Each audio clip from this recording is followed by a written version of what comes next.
I know we all love it when a plan that we've got in mind all comes together and it works just like it's supposed to. In John chapter 13, a very different plan from what you and I usually are accustomed to came together for Jesus. Everything was in place now. Judas had left the room to go betray Jesus. Everyone was in place, ready for that betrayal, to put Jesus on trial, to send him ultimately to the Romans to get the death sentence, then to crucify him. Everything is laid out. Everything is ready. Jesus is now about to experience the most difficult and challenging 12 or so hours any human being, Jesus of course was human, that any human being could ever experience. Only a human being who was also divine like Jesus could possibly have done this.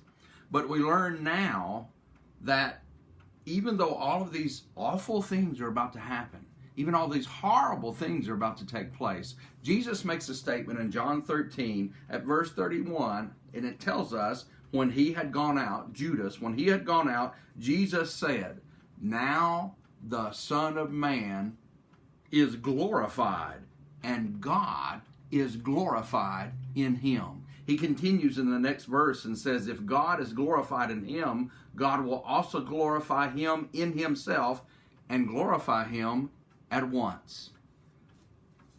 Jesus' definition of glory and glorification, very different from ours.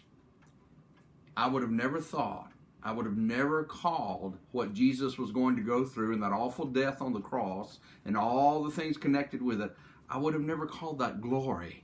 I would have never thought about that God using that awful thing as glorification. But obviously, my definition is not God's definition. And it shows us that God can take something awful, something horrible, something that is unthinkable, and ultimately use it for his glory. And he used Jesus in this whole scenario to glorify the great name of our great Redeemer. Because it wasn't just that very moment of the trial and the death and all those horrible things. It wasn't just that very moment that was all the glory. It was what it would ultimately bring about. You and I go through difficulties. You and I have challenges. You and I have traumas from time to time. And at that moment, we may not feel glory. We may not feel like anything good could ever come out of this. But in the long run, God can use even those worst moments in our lives, and God can turn them into glory for us and to glory for him. Let's all glorify God together.